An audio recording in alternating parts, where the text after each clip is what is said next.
Welcome to It's Tomorrow News. I am Hena Talati.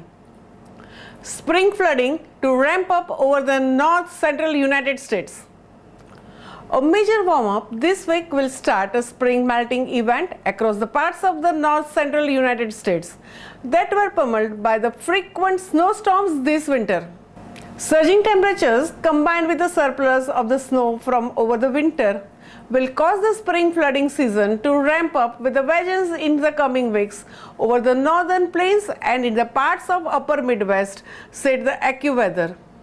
As the temperatures climb into the 70s and 80s Fahrenheit from the central plains to the lower Great Lakes and the Northeast this week, warmer air will reach the deep snow-covered fields of the northern tier of the central United States and initiate the long-anticipated spring thaw and flooding. There is a tremendous amount of the snow on the ground over the large parts of the northern plains as well as lot of the water locked in that snow, weather meteorologists said.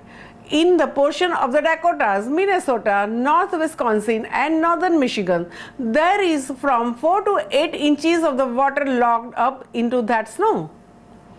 Since average temperatures have remained below freezing in the recent weeks in much of the region, a substantial amount of the ice remains on the area streams and rivers.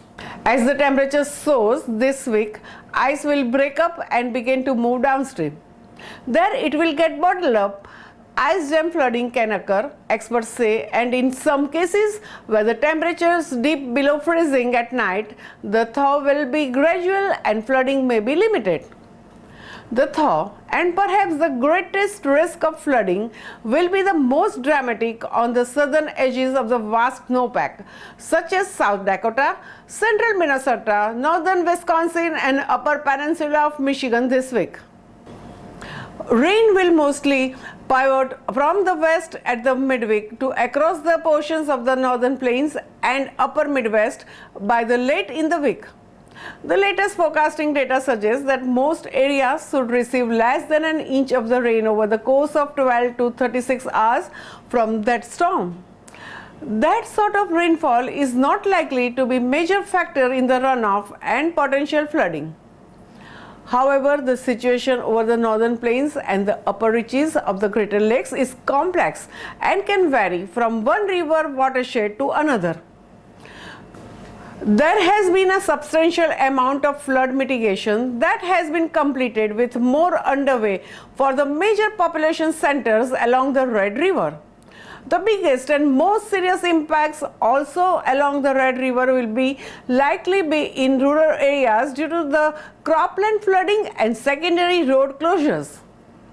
Other rivers in the north central region that could experience moderate to major flooding include the James, Big Slugs, Minnesota Crow, St. Croix, Wisconsin and Mammonney.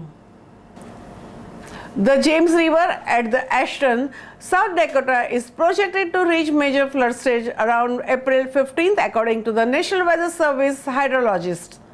Flooding is also certainly along the upper portions of the Mississippi River in the coming weeks. Because of the large volume of the water in the Mississippi River handles, it can take many weeks for waters to rise, crest and fall. While floods along the Mississippi River do not occur every year, there is typically flooding of varying intensity along some portions of the massive waterway every few years. At the Missouri River watershed, there has been less snow this winter relative to other parts of the northern tier of the central states and farther southwest in the western Colorado and Utah. Snowfall over the headwaters of the Missouri in Montana has been near to slightly above average during this winter. In short term, flooding along the Missouri River will be associated with the ice dams and mostly on some parts of the tributaries. There are a number of large dams along the Missouri that should be able to handle near the slightly above historical average runoff from the short-term snow melt over the northern plains and melting snow from the northern Rockies later in the spring and summer. That's all for now. For more news updates, stay tuned with us. It's Tomorrow News. For more global weather updates like this, subscribe our channel and hit the bell icon for regular updates.